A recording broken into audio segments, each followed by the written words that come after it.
was happening among candidates. The NRM political party is happy that the people of Arua conducted themselves in a very peaceful way during this campaign. Yesterday, there was a very unfortunate incident which should concern everybody, and more so it's concerning we in NRM party, because at the end of our rally, where our chairman, the President of the Republic of Uganda, came and addressed the party supporters and was asking for vote for our party candidate, Honorable Nusura Tipero, on his way out of the venue, his convoy was attacked. Now, an attack to a presidential convoy is a very unfortunate and very dangerous move. We are concerned as a party, we are concerned as members running this campaign, the motive behind this unfortunate attack on our president and on the convoy of the president, where his vehicle, one of his vehicles was smashed, the windows were smashed by stones. And unfortunately, we are getting reports that during that fracas, one person lost his life, which is very unfortunate. We condemn in the strongest term possible anybody who was behind this uncalled for event, and we condemn leaders who are involved in mobilizing, facilitating, and planning an attack on our president. An attack on a president calls for a treasonable, it calls for treason.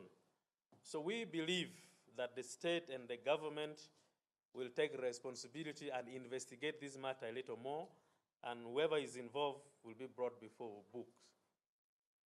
Now, we ask our supporters to remain calm, even if we are being provoked every now and then. One of our supporters was beaten badly by opposition supporters. She has reported to the police. We have evidence here. She went to the hospital. There are evidence here how she was beaten.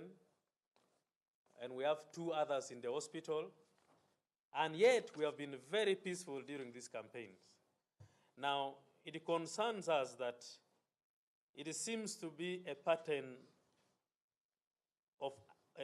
of response from opposition, that wherever we have elections, they provoke security, they beat our supporters, they hurt us, and we have remained calm.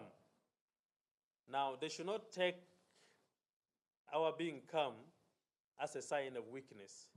But we believe that once we are calm and peaceful, Uganda will equally be calm and peaceful. In Bugiri, they provoked security, and unfortunately, somebody was killed. In Inebi, opposition supporters, especially FDC supporters, killed one of our supporters, a lady. We buried her before the voting.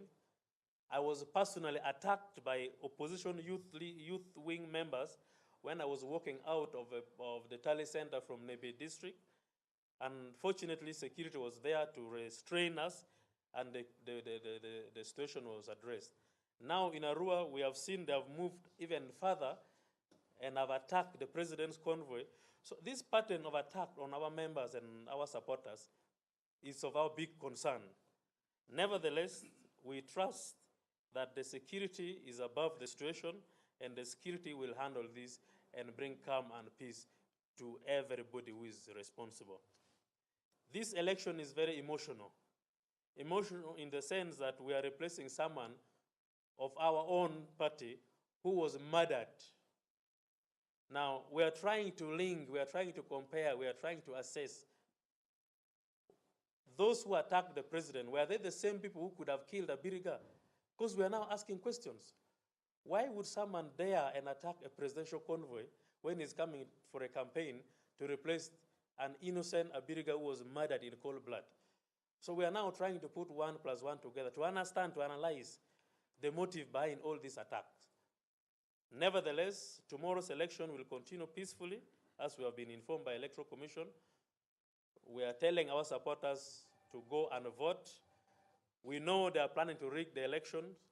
We know where they have registered non-residents of Arua to go and vote. We know the polling stations where they are planning to reach from. We know how many people they are ferrying into Arua, and we are preparing to control all that. So for you who is innocent, for you who is being brought to Arua to participate in a violent activity, we request that you restrain yourself, because we are sure that the residents and the supporters of our candidate and supporters of other candidates who are peaceful will not allow non-residents and non-registered voters to come and tamper with this election. So our call is to our members to be on alert. Make sure anybody who is not a member of a particular cell, a particular ward, a particular division does not come to disorganize your voting tomorrow. The polling stations will be open very early, and we expect that you move to the polling stations earlier. And I'm sure we have all spoken to you. We have all explained our manifestos to you. You have heard us. The decision now is yours, you the voters. Tomorrow is where you're going to make your choice. And you should be able to make your choices freely. We have been defeated in other constituencies. We didn't fight. We equally defeated opposition in other constituencies. Now, why should Arua be a do or die in an election? Why should leaders fail to handle themselves in a more respectable manner and respect the citizens' decisions that are going to be made tomorrow? So we also invite our friends in opposition to restrain themselves, because our actions can be reflected into the nature of the outcome of the election we shall have tomorrow. So these are the few remarks that I thought I should make. I don't know whether my colleagues here would have something to add, especially to the population of Arua municipality. Thank you so much, Deputy Secretary General, for the brief you have given to the people.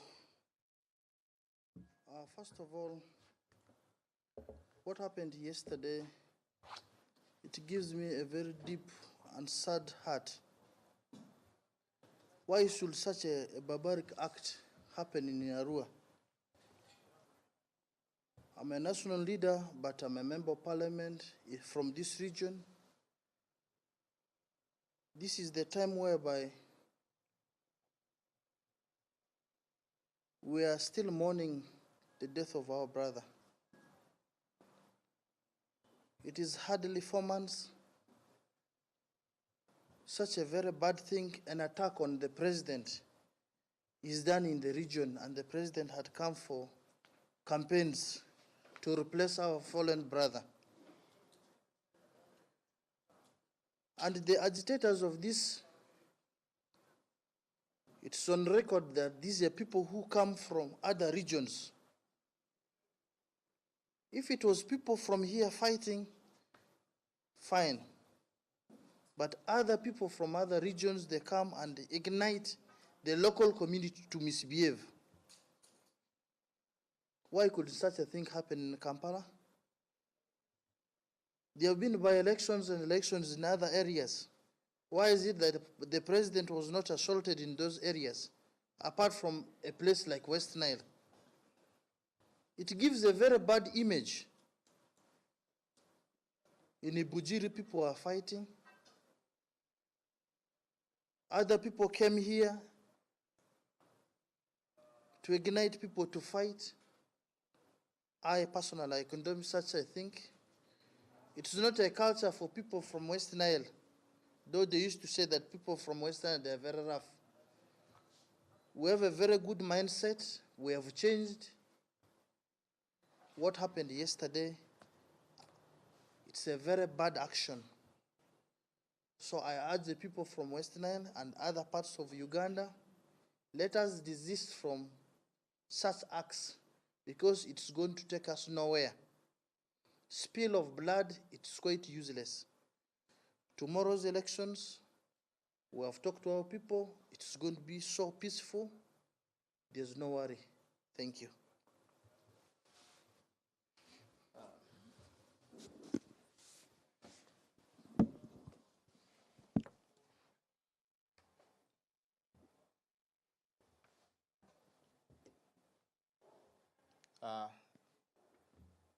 thank you, my colleagues and members of the press team. I'm Ismail Ali Ogama, MP Lower Madi, and one of the coordinators for our candidate, Honorable Nusrat Peru. Indeed, as my colleagues have alluded to it here, the circumstances that took place yesterday have made it look as though that has been what has been taking place during this campaign period. Contrary to what some of you might have seen on ground, all along from the time of nomination, this whole activity has been very peaceful. Of course, the whole country is concerned, not only the people of Arua or West Nile or Arua municipality. The world itself is interested to know what was taking place here in Arua by yesterday. It's very unusual. We have witnessed this 2 months ago in Zimbabwe, in Ethiopia, and in less than a year, the same scenario was going to happen here. What am I talking about?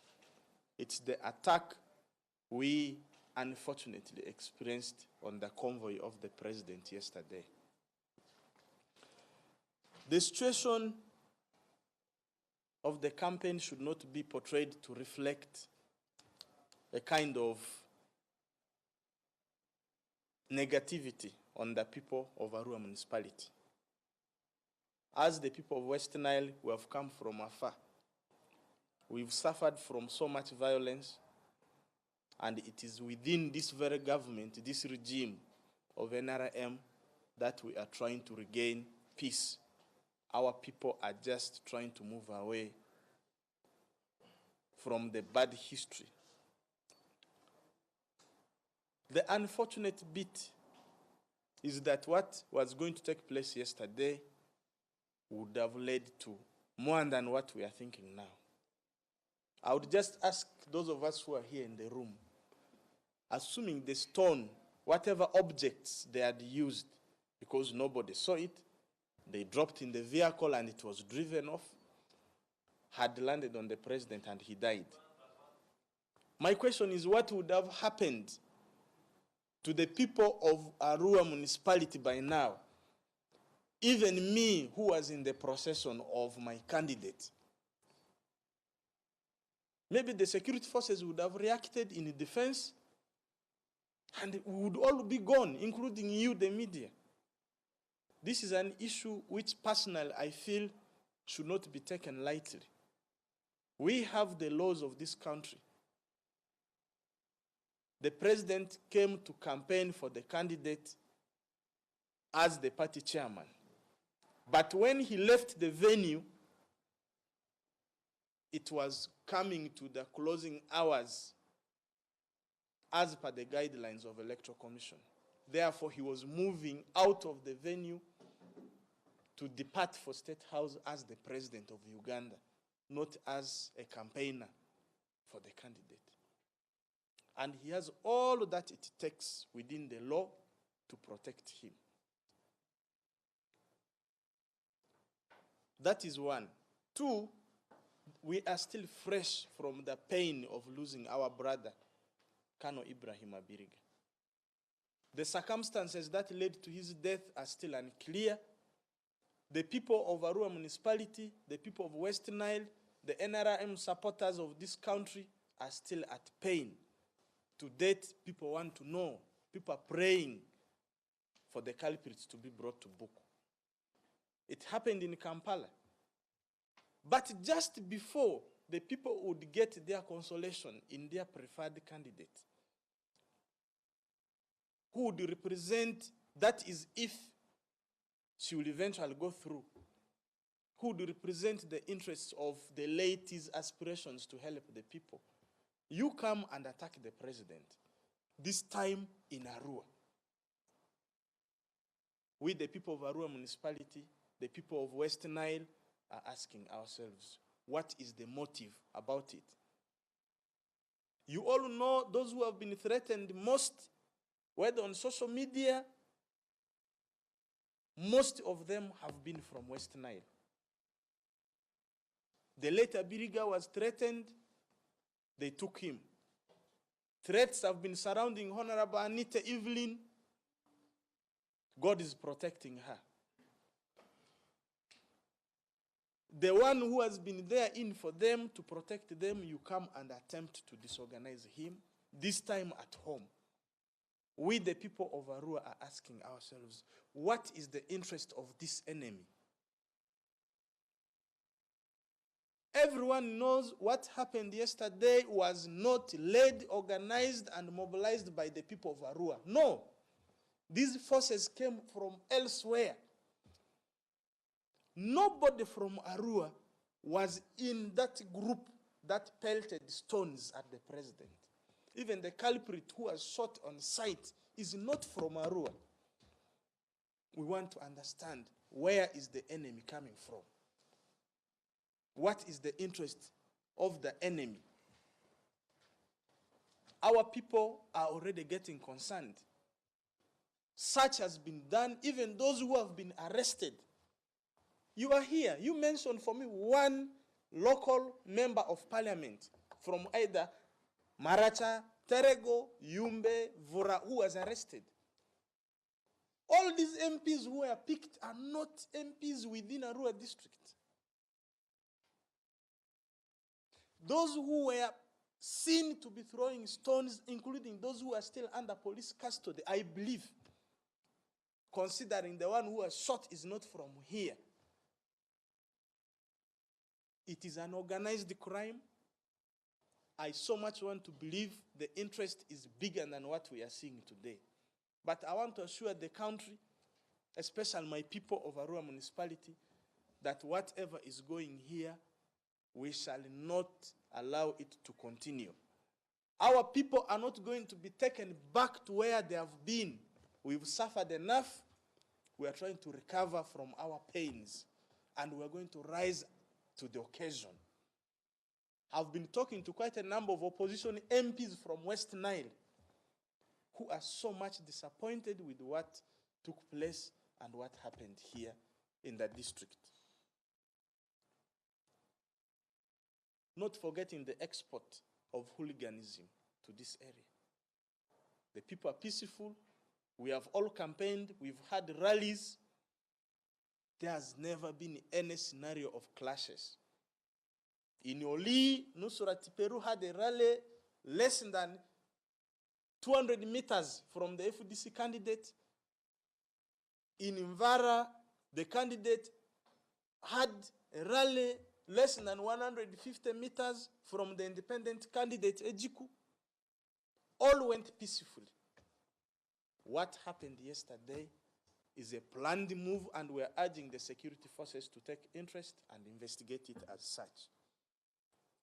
I want to appeal to our voters. Our candidate is strong. They should not worry. We have taken charge to sensitize our people. The worries have been cleared, and it's very clear whatever happened did not come from here. We should come up to vote in big numbers tomorrow. We shall not be derailed from our deserved victory. We shall not allow late Kano Abiriga's aspirations to be taken up by the enemy. I thank you very much for listening to me. Thank you. If there are questions, we shall pick some of the questions and respond to. In addition to all the statements we are making, we are also demanding for a report from government and especially police to tell us why our members are being attacked constantly, why our president and the chairman of the party was attacked. As a party, we are concerned and we need answers from government.